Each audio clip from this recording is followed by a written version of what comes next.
you in turn have to take that information, process it, and apply it. Yeah. So with say an average athlete, there may be a little disconnect in between the processing information and then applying it how you want it to be applied. Yeah. With an elite level athlete like a pro, they get it.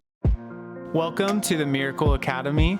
This is your host, Scotty Cooper, and this is where miracles are expected.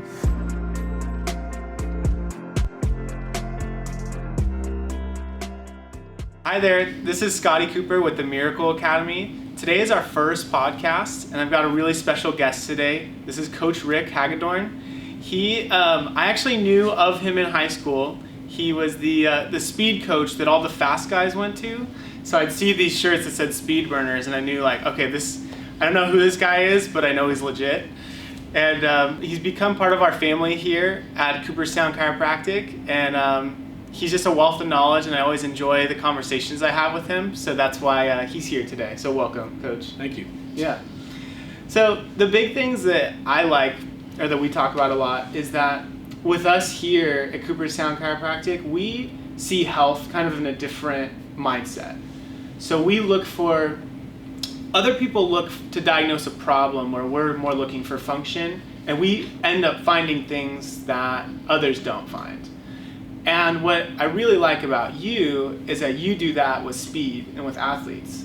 And I think it's like you find these things that other people don't ever see. And I think it's really cool. So can you tell us about how you kind of developed that and how you were able to see those things with speed in athletes that others have never really been able to see before?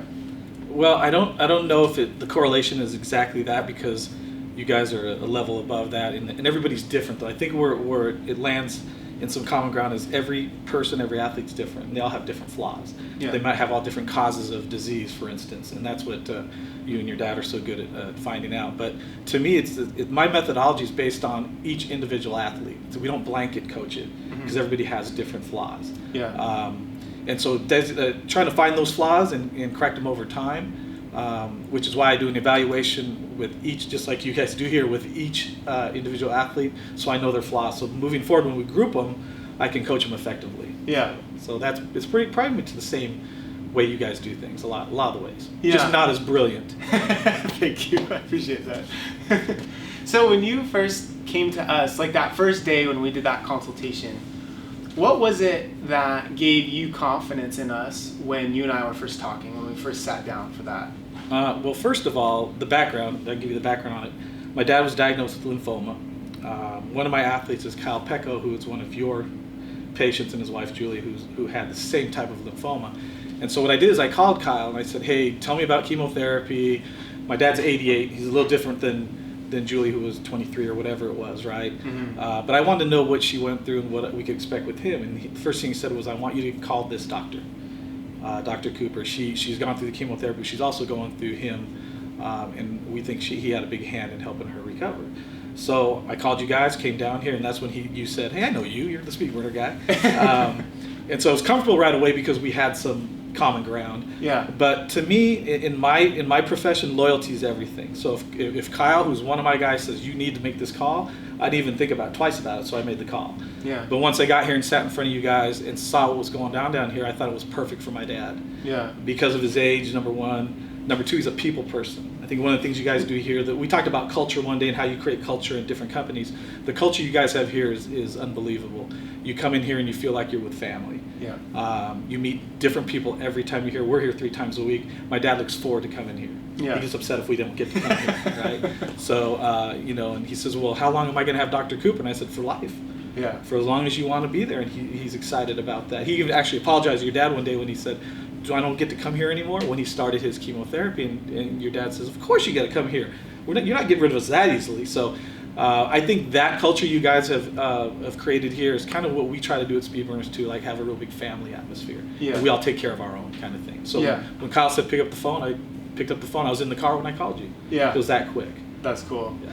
Yeah, I like so when your dad's here, he just literally interacts with everyone. Yeah. Everyone is so excited to see Henry. They're like, "Oh my gosh, Henry!" Well, your dad calls him Dr. Henry now. So I think he's part of the staff. I know. Yeah, it's so funny. literally every intern, every other practice member, like that's their favorite person to talk to, and it's so fun, and that is definitely what we tried to build here, was that type of atmosphere where it's a place that when you're having fun and you can like it's much easier to heal. Sure, for sure, 100%, because the stress isn't there. Right. You know, and he always says it's not like walking into a regular doctor's office where there's white coats and they say, sit right there and we'll call you when we're ready. Right. You know, I mean, there's interaction here. And honestly, because of my chiropractor that I've gone to for 25 years, it's a different setup. Honestly, when I came in here, I go, can it work in the open thing? Air here with everybody. It doesn't have to be private, but it works. It works really well. Yeah. And so I think it's probably a certain type of client that wants that too. I think some people want privacy. Right. But here, everybody loves it. It's a really neat atmosphere. Yeah. I think like the people that come here really want the education piece. Sure. Definitely. And I think that's, for us, that's why we have it in that open room, so that it's easier to educate and inspire. Yeah. But yeah, your dad's definitely one that inspires a lot of people. Yeah. So that is always fun.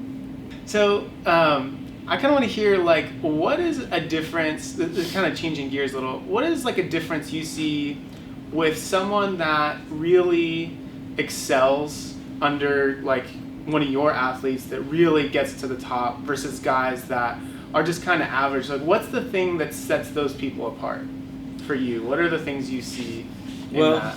It depends on the maturity of the athlete in my program. See, I don't take young kids. Yeah. I really don't. I don't take them unless they're 13 and above, for the simple fact that he or she hasn't physically matured enough yet to actually apply force to gain speed. Yeah. I tell parents all the time, I'd just be stealing your money, because it becomes babysitting for me, and I'm a coach. So, I mean, there's plenty of other places they could go to. Yeah. But to me, it's not challenging, and if I'm not making your son better, then I'm just taking your money. So there's a maturity factor involved in both, you know, men and women. But what I find with my athletes is I'm blessed, number one, that I get pretty good athletes, because there's a financial commitment, there's a time commitment, there's a parent behind that athlete that brings them to me, right?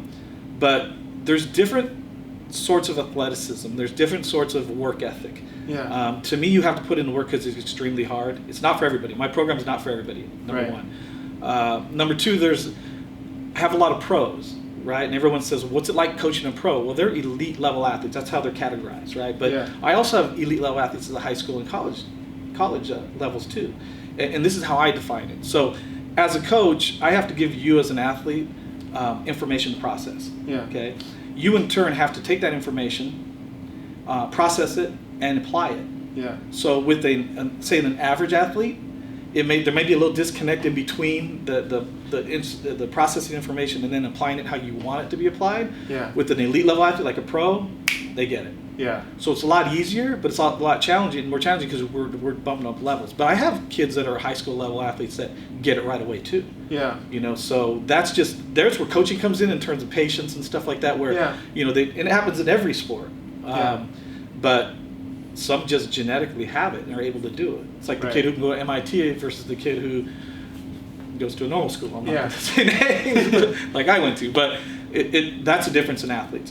All the kids I have work hard. That's a staple of what we have to do. They come in knowing it's going to be hard. Yeah. It's grasping that and bumping them up levels to get to the point where they need to be to compete and have it transfer over to their sport. Yeah. And get to peak speed, I guess. I think this was kind of a conversation we were having a couple weeks ago, kind of about, so it sounds to me kind of like the ability to take the correction, adapt, and implement it fairly quickly is kind of what you'd say a big difference would be. And then I think someone said I think it was in the book Outliers or something, that you have to repeat things 10,000 times before it becomes memory or muscle memory. And I don't believe in that. I think everyone's different. Yeah. I've had people that can do it right away. But the repetitive training, the repetitive drill is what's going to make it what we call muscle memory, where he or she just does it on their field of play. Yeah. Because through the training, it gives them that. Yeah. And that's where the program has to pay off. It has to transfer over or we're wasting our time. Right. And so it's every athlete that has that certain thing to do it. But there's also things you can do to make it easier in terms of drilling it and troubleshooting things that they really have a problem on, and creating a drill for it as well. Yeah. It's kind of funny. I mean, there's like, just the more and more we talk, I see the similarities. Because like with us, when we're correcting the spine, we're making an adjustment to put the bone back where it needs to go so the nervous system can work like it's supposed to. And then over time, the body realizes like that's what the correct thing is supposed to be, and then it functions better. Right. But it's funny because that's kind of like what you're doing with speed and with these drills to get your body to know like this is how I'm supposed to do this. Right. And so it's just always fun to me to see those kind of similarities. Yeah, and I think you have to teach the body that. I mean, I'm not a doctor, but I know that God gave us great immune systems, but they can also shut down if we don't know how to make them work properly, right? And we need people like you guys to show people that that's the way. And I'm fortunate in my job. I get to dress like this every day. We joke about this all the time. Exactly. And I'm out in the sun all day, so I get my vitamin D, and I'm pretty healthy. Yeah. But other people who are working sometimes 2-3 jobs, they don't have time to do that. They don't understand their bodies, Right. and there's no way to work it. So a place like this is what everybody should come to if they have the opportunity to learn about their bodies, because no one teaches us about our bodies. Right. You have to learn that through whether it's athletics or medical or whatever field we're in. We learn that. If we're fortunate enough to learn that from people, then that's good, but probably 99% of the population doesn't. Right. They don't have that luxury. Yeah. So, and that's definitely something that we like to do, is to educate. Kind of, we want to be like a coach on the health part of it. right.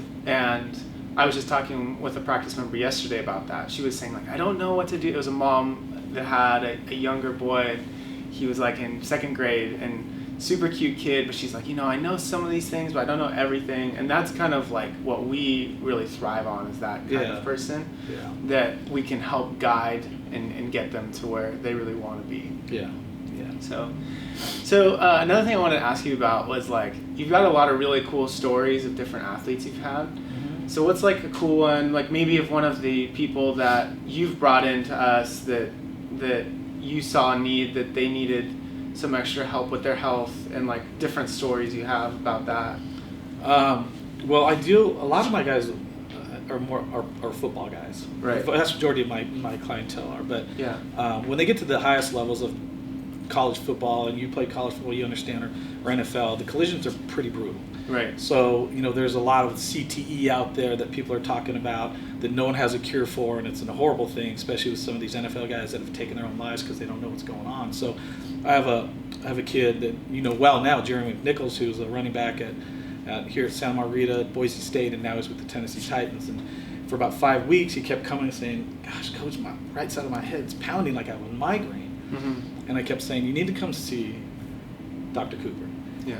I'm good. The guys think they can get through everything. No, I'm good. I'm Right. good. I'm good. Then it finally got to the point where it just was bugging him, and so I forced him basically to come in here. Just go talk to him. And I called you, and he came talk to you. And in the first day, that headache was gone. Yeah. Now I'm not going to step out of line talking about your dad's concussion protocol, but it's unbelievable, and he's been coming here ever since. Yeah. But that was it. That when you're a running back and you're running into 320-pound guys who run 4.6, it's a collision. It's not a contact sport. It's a collision sport. So that's something that everybody needs. Everybody doesn't have. Yeah. But that's a bad thing. I mean, hockey hides their concussions because they don't want it out in front. Right. Football's obvious. Soccer's a real bad one too. But if we can find some protocol like you guys have, that makes it a lot easier on a lot of athletes. And so that was the reason we brought him in here. And he loves coming in here as well now. And he brought in his friends, and so it just kind of trickled down. But if it doesn't work, then it's a waste of our time. Right. But which is why I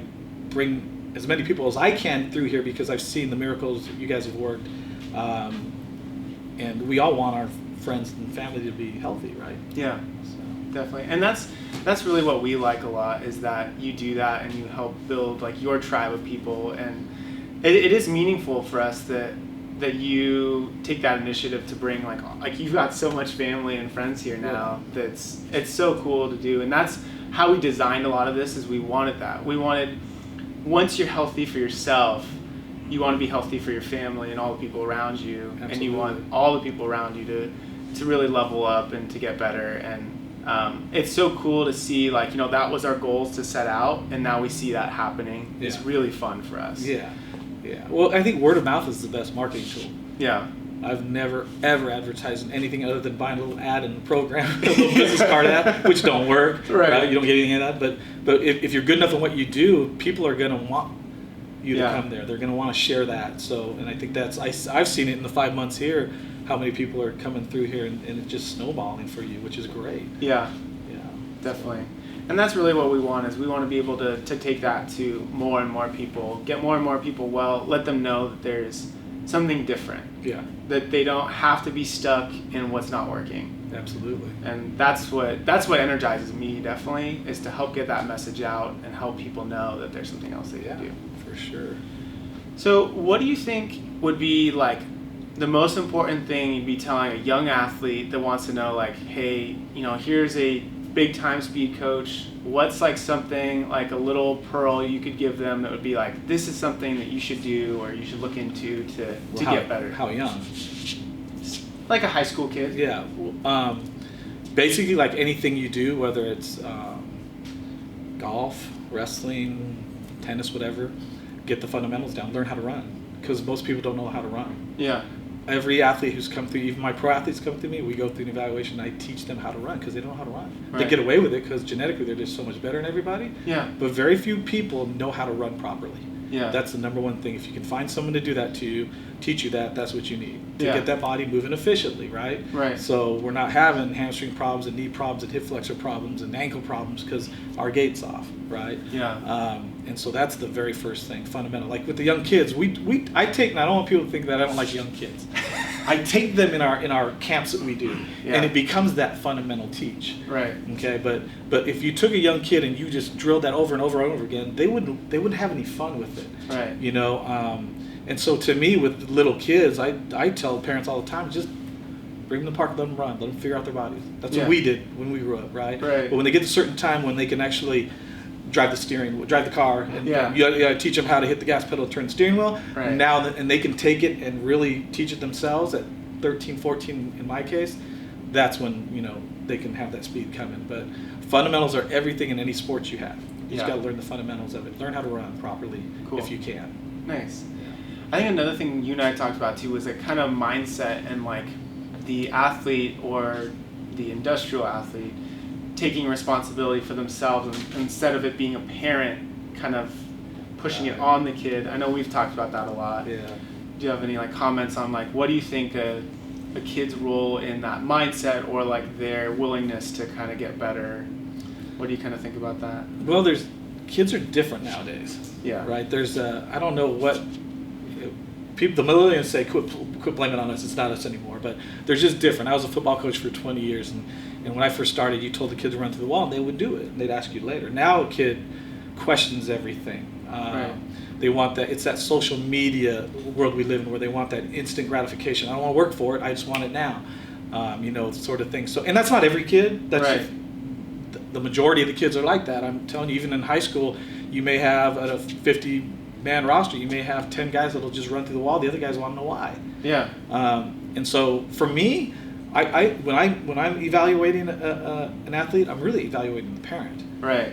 So if the parent's on board, then I know the kid will be. Yeah. So I don't have problems with those kids with me in my private company, but when I was coaching, there were a bunch of them. Yeah. And as a head track coach, you get 100, 200 kids, a bunch of them are like that. And to me, I'm not going to, you come to me ready to work. I'm not going to say, come on, Scotty, okay, you got to do a good job. If I have to do that, then I'm not for you. Yeah. Right? So they have to bring their lunch pail, and if they do that, then we're going to have success. Yeah. And if a kid doesn't want to do that, then you know what? There's probably other programs that can fit you. I'm just not a fit for you. Yeah. And that's just a nice way of saying it. Yeah. And that's another thing that I really liked about the things we've talked about is like I feel like both you and your company and us with our company, we stick to our values, right? So we use what's called a doorman principle. It's like if someone doesn't match our values, they're not allowed in. Right. Because it's a lot easier to not let someone in than if someone's inside your club going nuts. Yeah. It's way harder to go pull them out. Yeah, it's tough. And I think that's something that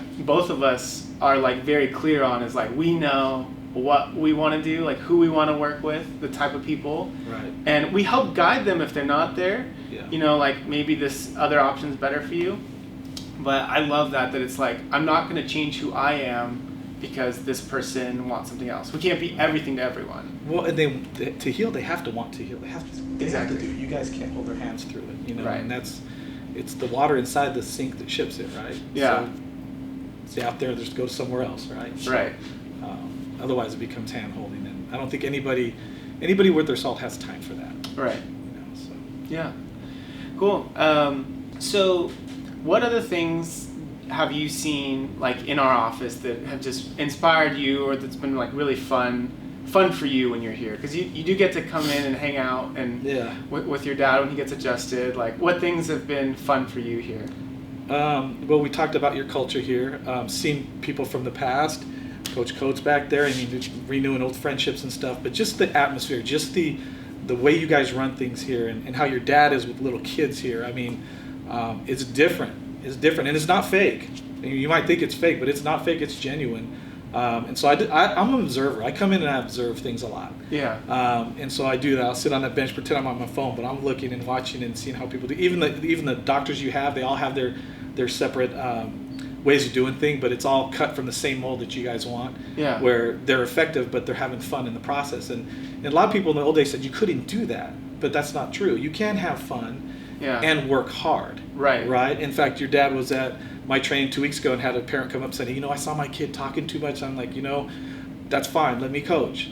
We want them to have fun. They're getting their work in. But he wasn't used to that type of atmosphere. He was used to this is what we're going to do, and that's not how we do it here. But these kids are getting work in, trust me.